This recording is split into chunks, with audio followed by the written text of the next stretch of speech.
Hello students, welcome to the आयर army YouTube channel. तो A I PGT 2025 जो है 4 जुलाई को होने जा रहा है। और ऐसे में बहुत ही इंपॉर्टेंट एक टॉपिक रहता है जो कि रहता है कि संस्कृत। और संस्कृत से क्वेश्चन इसलिए पूछे जाते हैं क्योंकि आप जो है ए आई पीजीटी क्लियर करके आगे एमडी करेंगे आयुर्वेद में। और एमडी करेंगे तो उसमें एक रिसर्च करनी पड़ेगी जिसके लिए आपको जो है संहिताएं पढ़नी पड़ेंगी। और संहिता पढ़ने के लिए वो चाहते हैं कि संस्कृत के बारे में थोड़ी बहुत जानकारी आप सभी को हो, ठीक है। बेशक सुपरफिशियल हो लेकिन हो आपको जानकारी, इसलिए 1 से 2 क्वेश्चन पूछ लिए जाते हैं। मिनिमम एक है और मैक्सिमम 2 क्वेश्चन पूछ लिए जाते हैं, लेकिन ये क्वेश्चन बहुत इजी होते हैं। ठीक है, हल्का सा अगर आपको आइडिया है तो भी आपका जो है गैस वर्क के जरिए क्वेश्चन सही हो जाते हैं। तो आज की वीडियो बहुत ही इंपॉर्टेंट रहने वाली है। ठीक है, इसको लास्ट तक पूरा देखना, आपको वीडियो के साथ ही आपको सब समझ आ जाएगा। और आप जब क्वेश्चन करके देखेंगे प्रीवियस ईयर के तो वो भी सॉल्व हो जाएंगे। प्लस जो है आने वाले जो क्वेश्चन है वो भी यहां से आने के पूरे चांसेस हैं, जो 4 जुलाई को एग्जाम आने वाला है। इसलिए वीडियो बहुत ही इंपॉर्टेंट है, इसलिए वीडियो को ध्यान लगाकर देखिएगा, ठीक है। और आयुर आर्मी यूट्यूब चैनल पर अगर आप न्यू है तो चैनल को सब्सक्राइब जरूर कर लें और बेल आइकन को दबाना ना भूलें, ऐसी ही आयुर्वेदा और आयुष से रिलेटेड इंपॉर्टेंट जानकारी पाने के लिए। आयुर आर्मी ऐप को गूगल प्ले स्टोर से आप डाउनलोड कर सकते हैं और आईफोन में भी आप डाउनलोड कर सकते हैं। ये आयुर आर्मी का ऑफिशियल व्हाट्सएप नंबर है जिसपे मैसेज करके कोई भी जानकारी कोर्स से रिगार्डिंग अगर आपको लेनी है तो आप ले सकते हैं। जैसे ही आयुर आर्मी ऐप को डाउनलोड करेंगे तो उसमें कई सारे कोर्सेज चल रहे हैं जिसके डेमो वीडियो फ्री में आप देख सकते हैं, आपको पसंद आता है तो आप ले सकते हैं। जैसे ए आई पीजीटी 2025 के लिए 4 जुलाई तक वैलिडिटी के साथ आयुर्वेद चालीसा है, जो मोस्ट इंपोर्टेंट पॉइंट्स हैं, जहां से इस साल क्वेश्चन आने की उम्मीद है। 200 से 250 पेज में पूरे सिलेबस को कवर किया गया है, ठीक है। आयुर आर्मी टेस्ट सीरीज आप एक्सेस कर सकते हैं। एनटेट आयुष का कोर्स भी है, Bihar NHM Ayurveda medical officer का कोर्स है, पॉज करके आप देख सकते हैं सभी कोर्सेज के बारे में, ठीक है। और 2026 से एआईपीजीटी की तैयारी कर रहे हैं तो फाउंडेशन कोर्स है, नेक्स्ट बीएमएस की तैयारी भी करवाई जाएगी और सब कुछ इस कोर्स में मिलेगा आपको 1.5 साल की वैलिडिटी के साथ। एमपीपीएस से फूड सेफ्टी ऑफिसर की तैयारी कर रहे हैं तो आप कोर्स एक्सेस कर सकते हैं। State AMO, UPSC, NDMC, GPSC, Gujarat PSC, ठीक है, किसी भी कोर्स की आयुर्वेदिक मेडिकल ऑफिसर की तैयारी कर रहे हैं तो आप ये कोर्स जो है चल रहा है, आप एक्सेस कर सकते हैं, ठीक है। तो ये सारे कोर्सेज हैं, तो जल्दी से आप आयुर आर्मी ऐप को डाउनलोड कीजिए और कोई भी अगर कोर्स की जानकारी लें तो दिए गए व्हाट्सएप नंबर पे मैसेज करके पूछ सकते हैं। तो चलिए चलते हैं एआईपीजीटी 2025 का संस्कृत नोट्स, ठीक है। तो सबसे पहले जो है आपको कुछ इंपॉर्टेंट पॉइंट्स बता दूं जो आपको पता होने चाहिए, जैसे स्वर के बारे में।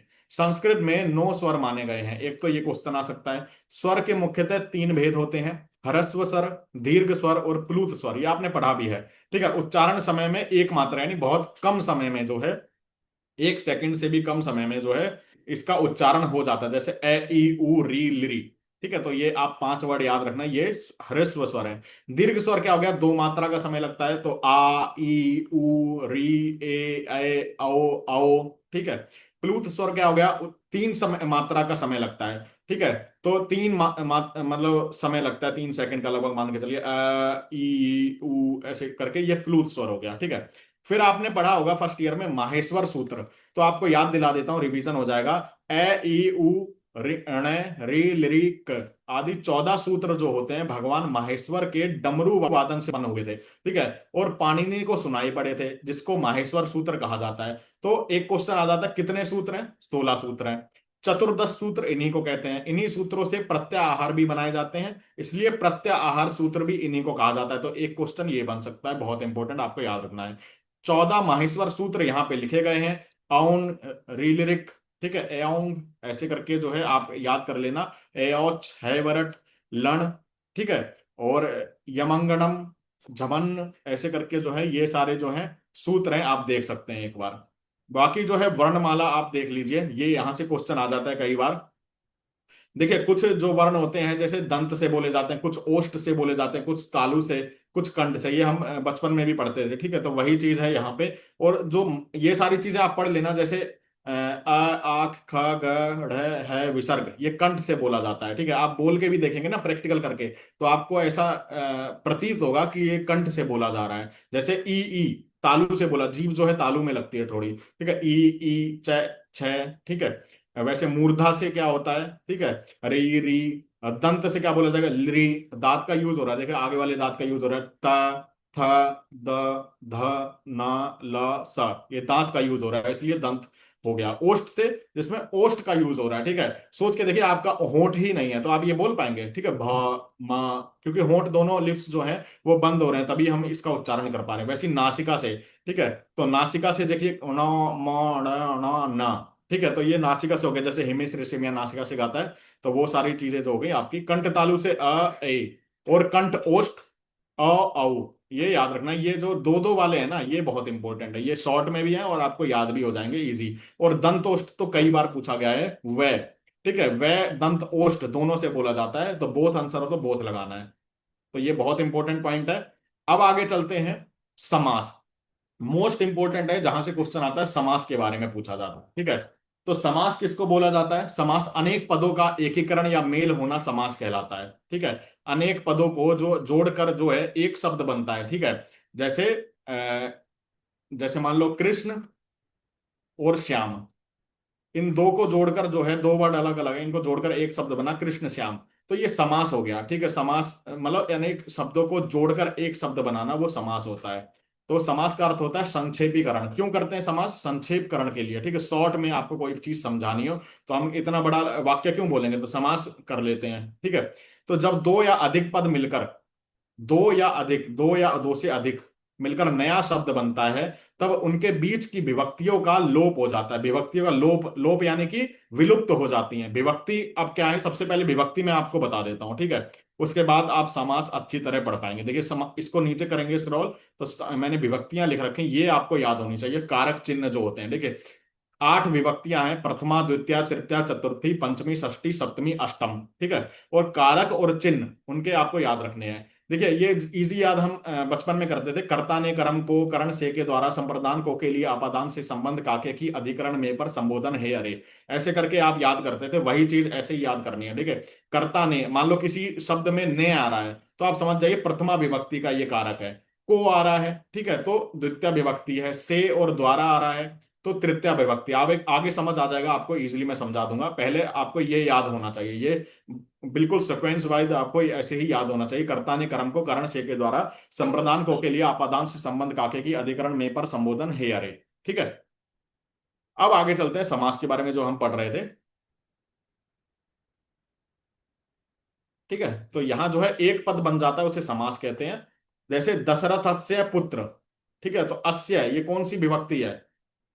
ये जो है बालकस्य, बालको बालकाभ्याम, ऐसे करके जो है विभक्ति है, ठीक है। तो बालकस्य, ये आप विभक्ति देखना, ये शायद चतुर्थी विभक्ति है, सप्तमी विभक्ति है। तो दशरथ पुत्र एक शब्द बना दिया इन्होंने, ठीक है। समास के भेद, समास 5 भेद होते हैं। लघु सिद्धांत कौमुदी के अनुसार समास 5 प्रकार का होता है। तो केवल समास, अव्ययी भाव, तत्पुरुष, द्वंद्व और बहुब्रीहि, इनके बारे में आपको, इन 4 के बारे में आपको पढ़ना है, ठीक है। आगे समझते हैं अव्ययी भाव समास क्या है। जिस समास में पूर्व पद प्रधान हो उसे अव्ययी भाव समास कहते हैं। बस इस वर्ड पे ध्यान देना, पूर्व पद।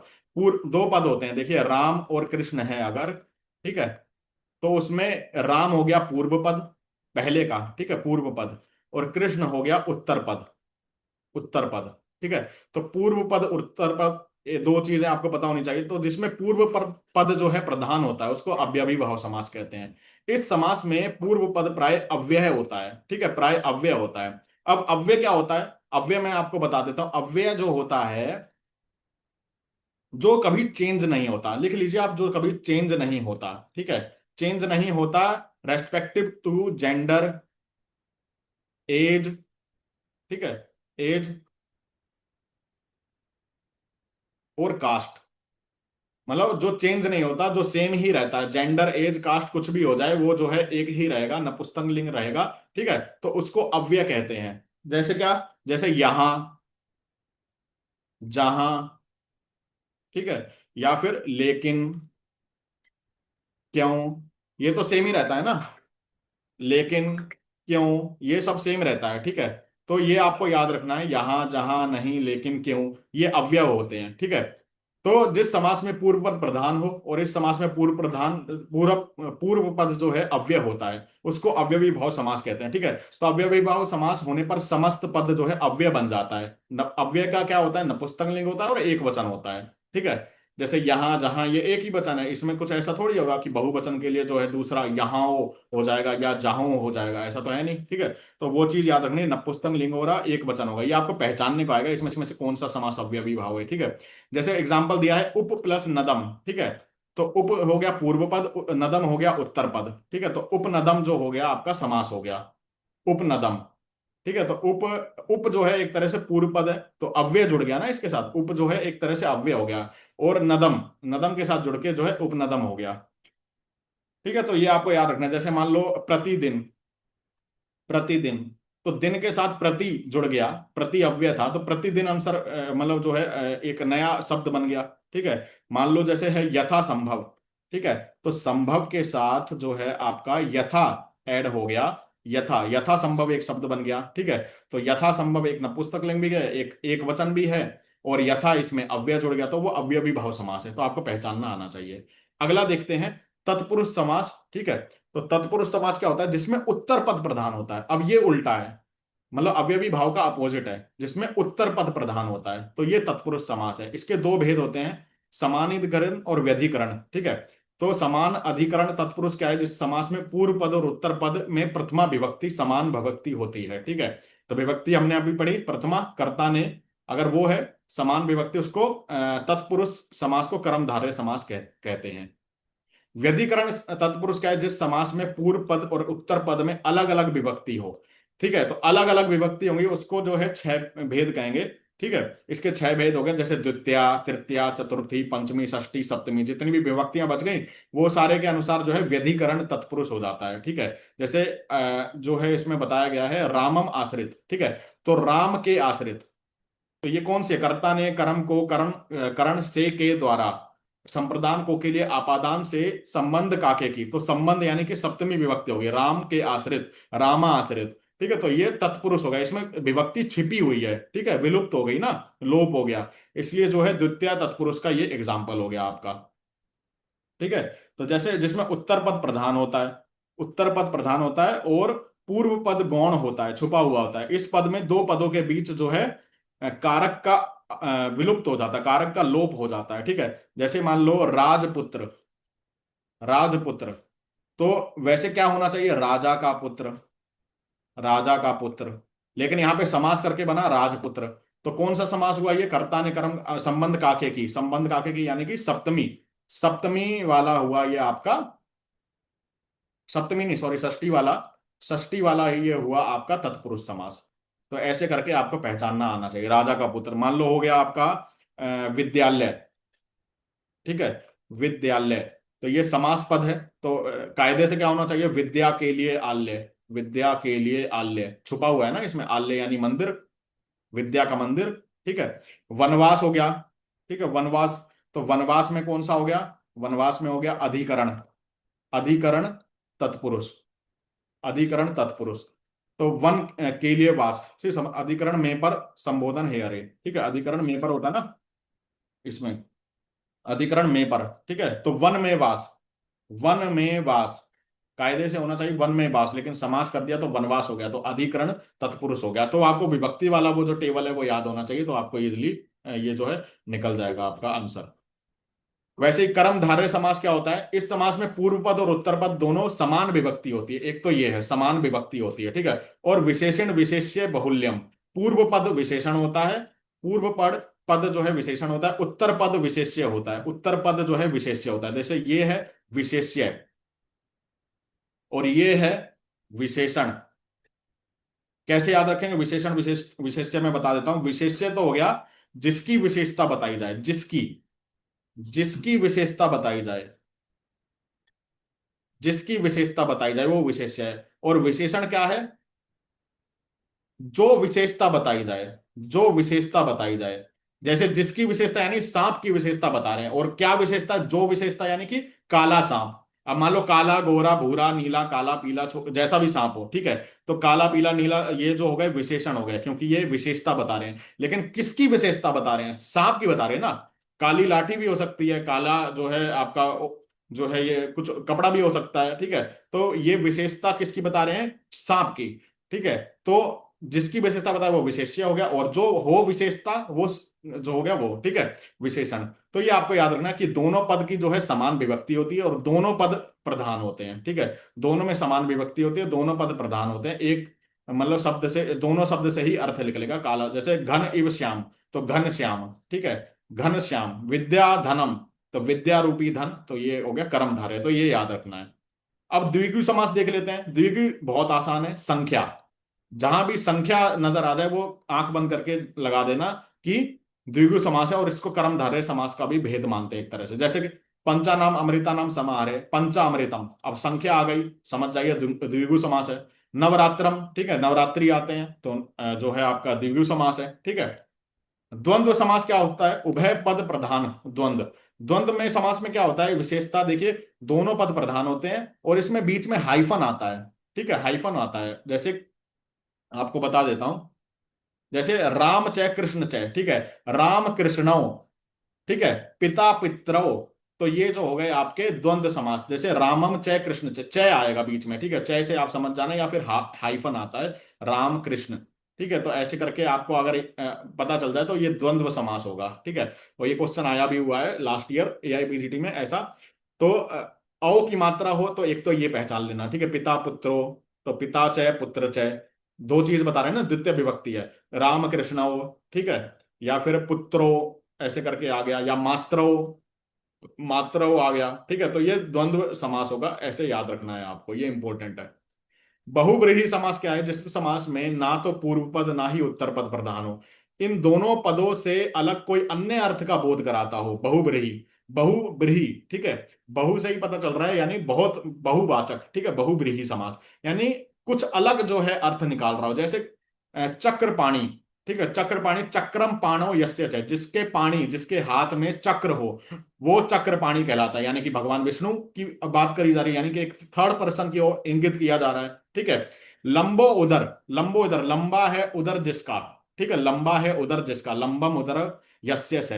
अब किसके बारे में बात की जा रही है? गणेश के बारे में, भगवान गणेश के बारे में, ठीक है।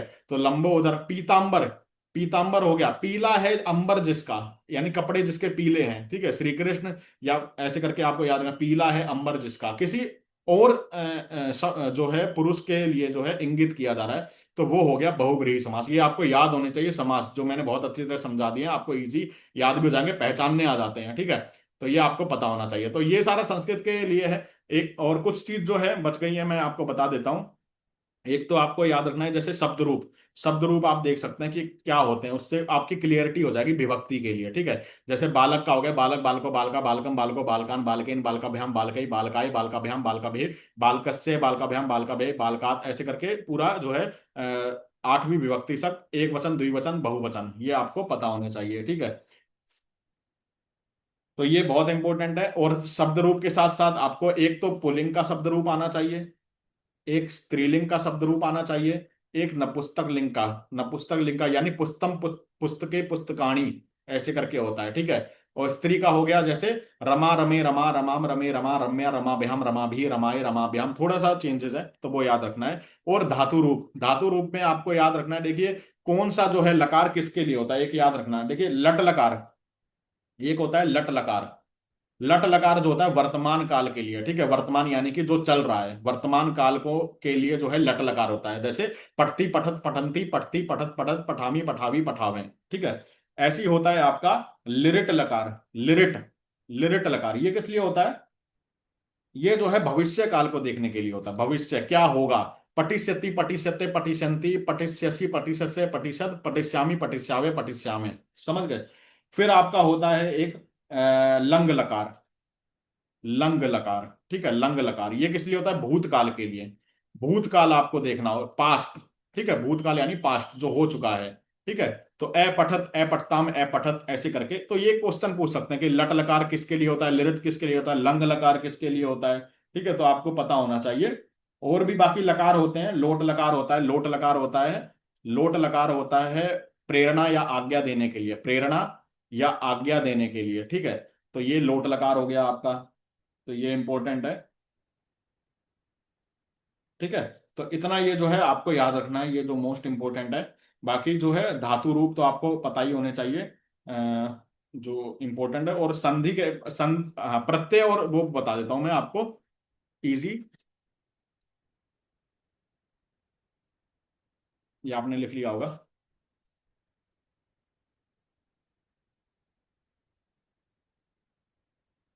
देखिए एक होता है प्रत्यय, एक होता है उपसर्ग। तो यहां से भी क्वेश्चन आ जाता है, बस ये याद रखना, प्रत्यय जो है अंत में लगाया जाता है, अंत में, ठीक है। उपसर्ग जो है पूर्व में, पूर्व में लगाया जाता है, ठीक है। तो एक क्वेश्चन आया हुआ है, जैसे प्रत्यय, प्रकृति, प्रकृति में कौन सा प्रत्यय है प्रकृति में, ठीक है। तो किन प्रत्यय है, क्लिन्न प्रत्यय, क्लिन्न प्रत्यय है, ये क्वेश्चन आया हुआ है, क्लिन्न प्रत्यय है। तो ऐसे करके क्वेश्चन आ जाता है प्रकृति में कौन सा प्रत्यय है। तो हम जब पढ़ रहे हैं ना नॉर्मल, वहीं से क्वेश्चन आ जाएगा, प्रकृति धातु कौन सा प्रत्यय है, ठीक है। या फिर वात में कौन सा प्रत्यय, पित्त में कौन सा है, उपसर्ग कौन सा है, कफ में कौन सा प्रत्यय है, कौन सा, ठीक है, व्युत्पत्ति क्या है उसकी। उपसर्ग जैसे पूर्व रूप में जो लगाया जाता है तो वो उपसर्ग हो जाता है। तो ये आपको याद रखना है थोड़ा, ठीक है। और संधि में आपको क्या पढ़ के जाना है, यण संधि। यण संधि आप एक बार देख लीजिएगा, संधि के क्वेश्चन कम आते हैं लेकिन यण संधि आप जो है एक बार देख लीजिएगा। तो ये सारा जो है इंपॉर्टेंट संस्कृत के लिए जो आपको पढ़ के जाना चाहिए, एक बार मेरी वीडियो देख लेंगे तो आपको इजीली याद हो जाएगा, अलग से आपको पढ़ने की जरूरत नहीं पड़ेगी, और क्वेश्चन आपका सही हो जाएगा, इसी में से आपको देखने को भी मिलेगा, ठीक है। तो आई थिंक आपको समझ आ गया होगा। फिर भी कोई क्वेश्चन है कमेंट करके हमसे पूछ सकते हैं यूट्यूब चैनल पे, उसका रिप्लाई करने की कोशिश करेंगे, ठीक है। और आयुर आर्मी ऐप को डाउनलोड कीजिए जल्दी से, और जो भी कोर्सेज हैं उनके बारे में आप जानकारी ले सकते हैं, और जल्दी से आप जो है डेमो वीडियो देखकर उसको एक्सेस कीजिए, ताकि आप बाकी स्टूडेंट से पीछे ना रह पाए, ठीक है। और आपका सिलेक्शन होने के चांसेस 99% मैं कहूंगा, 100% तो नहीं, 99% हो जाए, ठीक है, अगर एक बार वीडियो देख लेते हैं। तो चलिए मिलते हैं अगली वीडियो में, तब तक के लिए जय हिंद, जय आयुर्वेद।